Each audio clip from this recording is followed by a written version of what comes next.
aren't in position. The buffalo counterattacks.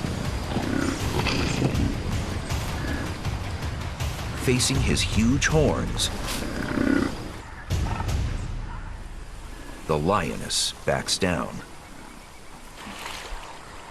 This buffalo lives to be hunted another day.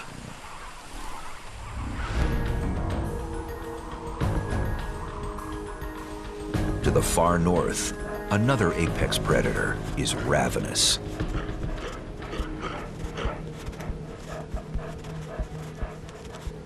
It's early spring in the Arctic, and some polar bears haven't had a meal in months. Spring ice is perfect for hungry polar bears. This is when the bears enter a new cycle of hunting for the coming year.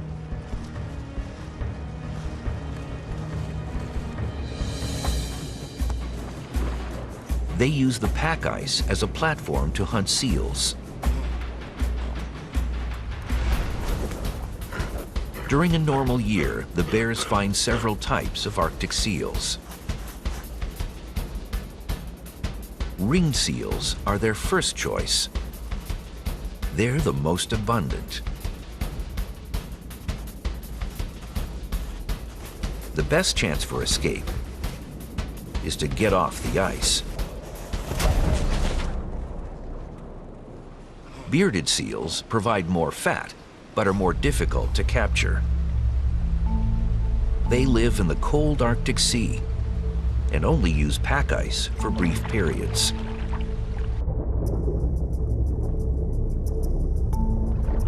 Most seals are clever and fast and can escape 98% of the time.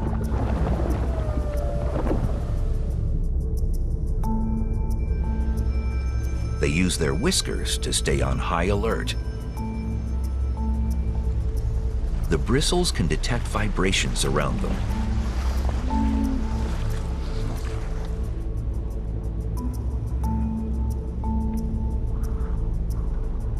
But polar bears have a few tricks of their own. They have an exceptional sense of smell to locate prey.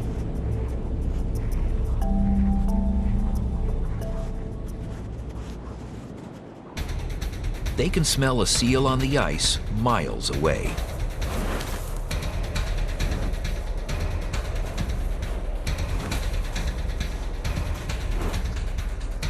After closing the distance, they smash through the pack ice.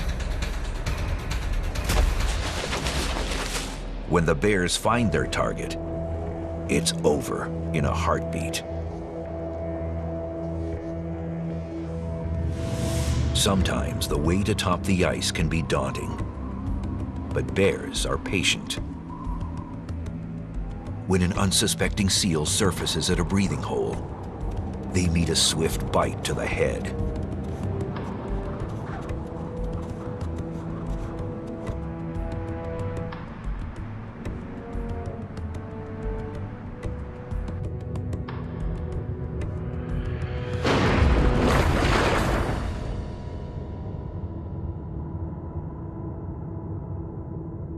But this year, something is different. Arctic seals need thick floating pack ice to build dens and to support their weight when they rest.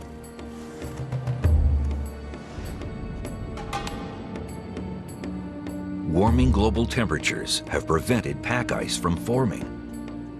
No ice, no seals. Leaving this polar bear, who needs to eat more than 30 pounds of fat each week, famished. Without food, she will become just another victim of the merciless Arctic. Almost 8,000 miles away, in slightly warmer waters at the southern tip of Africa, seals are abundant. But below the surface, a gigantic eating machine waits for her opportunity. Reaching out of the Atlantic is the granite slab of Seal Island. Up to 65,000 Cape fur seals crowd the shore. Not far away, and nestled in the curve of False Bay, is Boulder's Beach. Seals use the 3-mile expanse between the two sanctuaries to find food.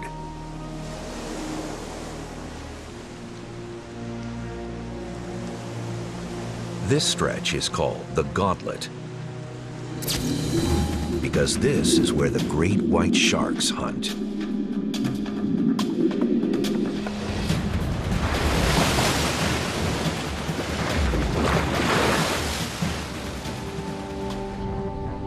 When a group plans to leave the safer water near their colony's rocks, they first take turns keeping watch, scanning the sea for any great whites. Every feeding ground has its dangers, and False Bay is no exception. Now the stage is set. It's just a matter of time until seal meets shark.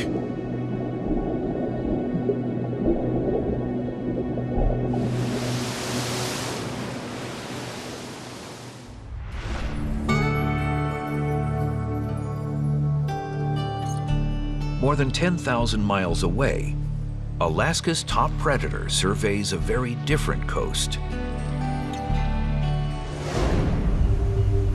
Adult Alaskan brown bears are massive beasts, capable of carnage. Bears in Katmai, Alaska grow larger than those inland because the salmon they eat are rich with fat and protein. By feeding on the brains, eggs, and skin of the fish, Katmai's bears grow to maximum size. But it's early spring, and the salmon have not arrived yet. Older bears like this one are stiff and weak. He eats sedge to suppress his enormous appetite. Vegetation makes up close to 80% of his diet, and gorging on sedge is this bear's first step to regaining strength lost during the winter. Subtle changes reveal his advanced age. His weight gain is behind schedule. His digestive system has slowed. And there is stiffness in his rolling gait. His apparent weakness attracts the attention of a younger male.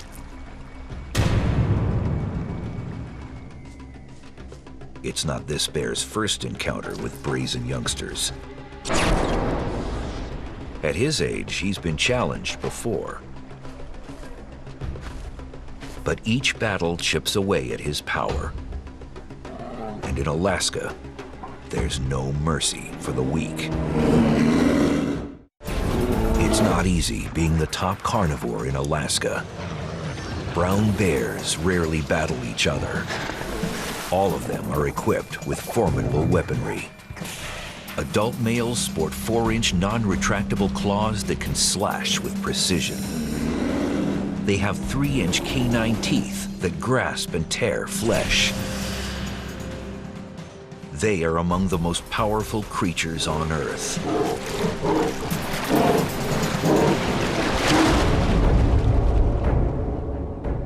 Now, when a young challenger meets an elder, he adopts a stiff-legged strut. It's a display of size intended to intimidate the older bear.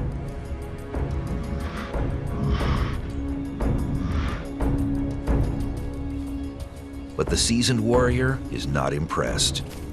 He warns the younger bear to back down. Experience trumps youth today.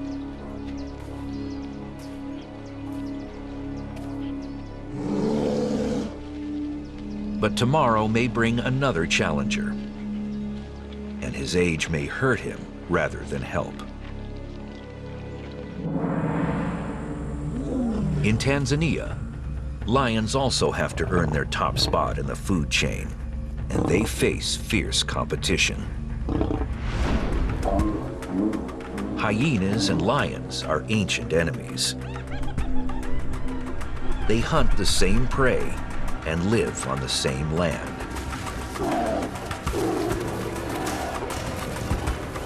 Lions easily outweigh their tenacious foes. But while they are smaller, there are 380 hyenas here in Ngorongoro. They outnumber lions almost 5 to 1.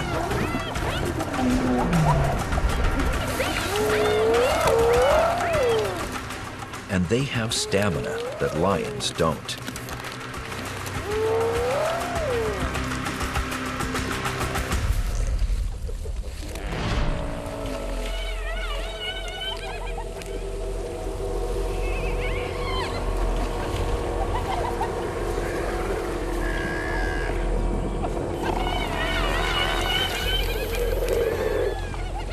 An adult buffalo is a rare feast for hyenas. They are not big enough to actively hunt such a huge neighbor. But this one is trapped.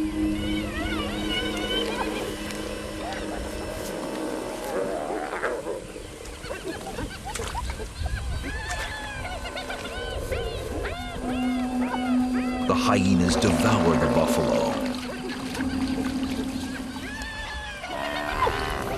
Alive.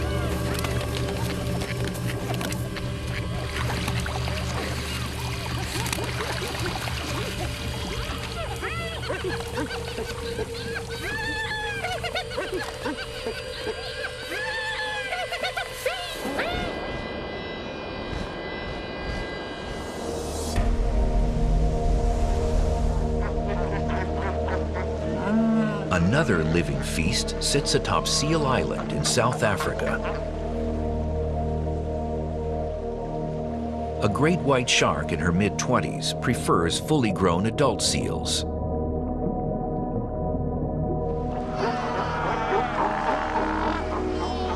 But small, inexperienced seals are easier to catch. When they enter the gauntlet to fish, she targets them quickly, and she is relentless.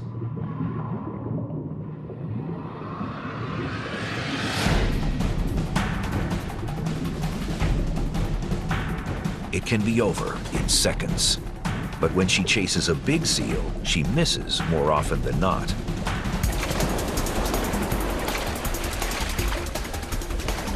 White sharks make killing young seals look easy.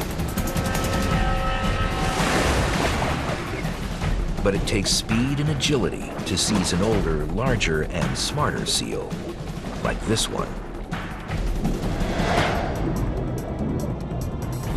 His first instinct is flight, so he zigzags. This is supposed to make it harder for the great white shark to follow. It doesn't. She's faster than he is. But the seal has one last trick. It's a tactic for emergencies only. A technique known as on the shark. It uses the great white's great size as an advantage. He gets so close to his enemy that she can't distance herself enough to grab him. But if it doesn't work, he will have delivered himself directly into the jaws of death.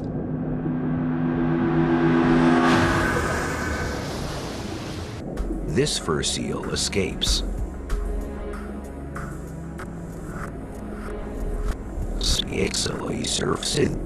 His pursuer turns away,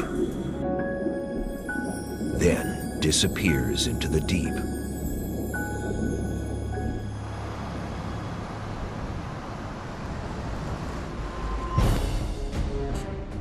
8,000 miles north, this polar bear struggles to remain a top predator.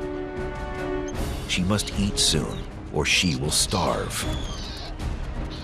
At this point, anything will do.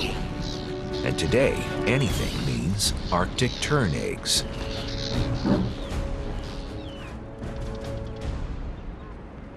Despite the bear's great size and strength, the terns fiercely defend their nests.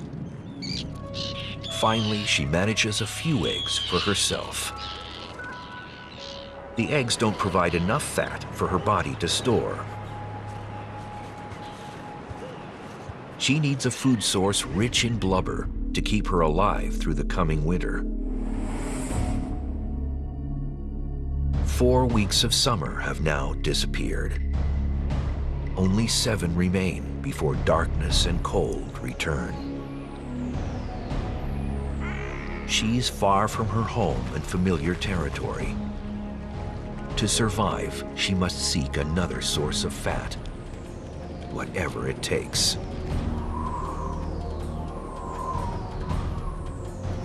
From ice to fire. In the cauldron, a lioness suffers alone. It's the lion pride's missing huntress. In 1962, a plague of stable flies struck Ngorongoro's lions. Covered in festering sores, they became too weak to hunt. The population shrank to 10.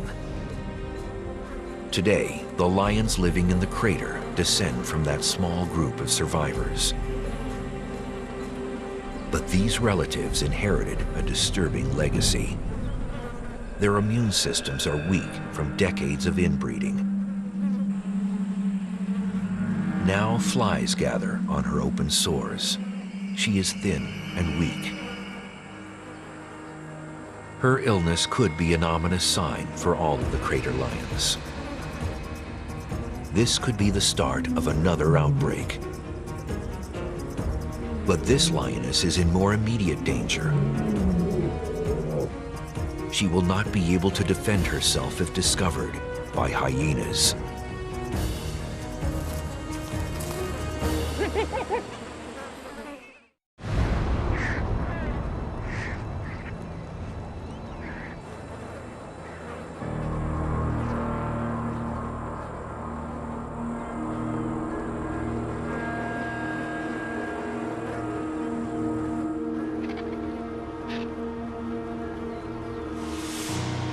Vultures act as guides for the lion's nemesis. Hyenas often use vultures like beacons to find an easy meal.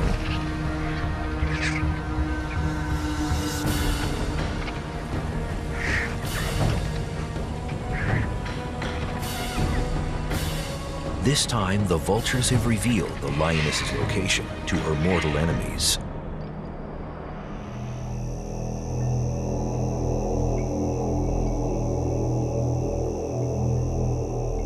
At nightfall, an eerie quiet descends over Tanzania's Ngorongoro crater. The whooping of hyenas shatters the silence.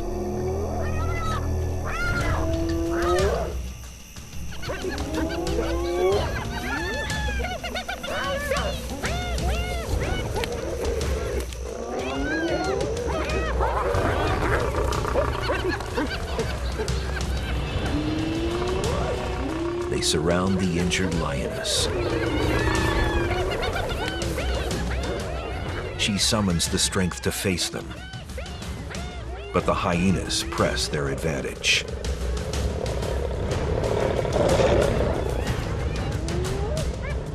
A skilled predator becomes prey.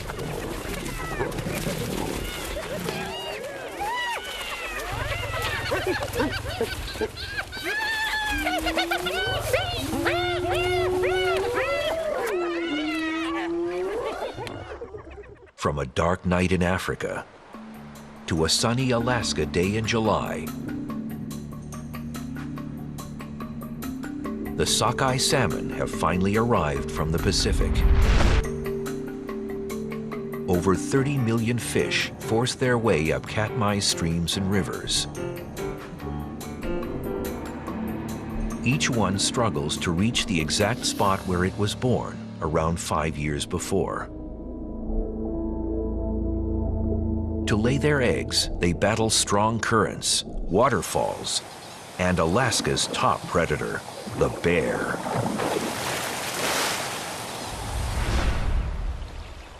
Brown bears travel miles to the falls for the salmon feast.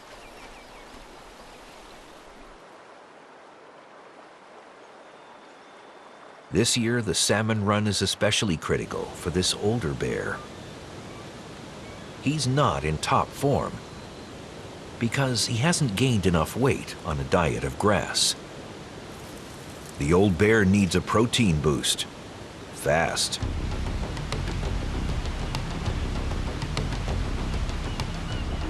A young rival is already at the fishing grounds. This is where rank in brown bear hierarchy matters most.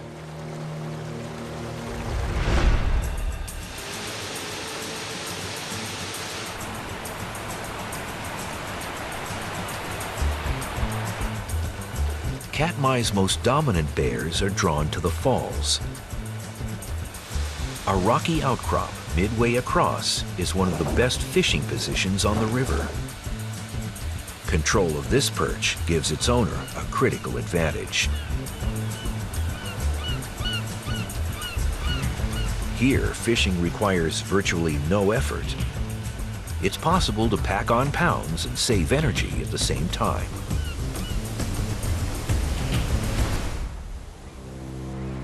Downstream, a mother bear and her cubs approach the river.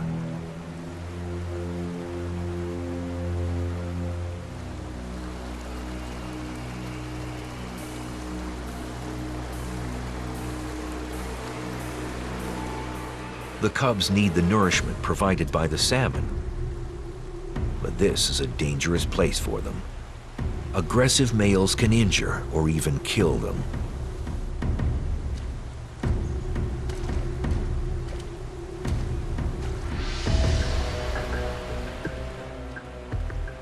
The swift current separates the mother from her young.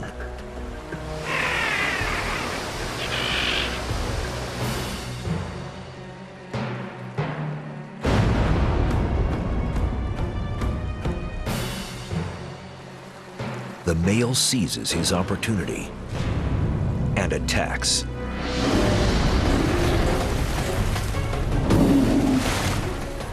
He could easily slaughter the cubs if it weren't for their mother.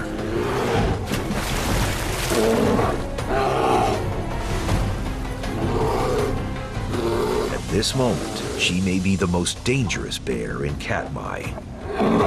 The adult male outweighs the mother bear by 500 pounds, but he backs away. Fighting her is not worth the energy today, and he'll have other chances. At sea, chance encounters spawn young great whites. It is winter now, and the new sharks are hungry. They are here for one purpose: to fill their stomachs with false bay seals.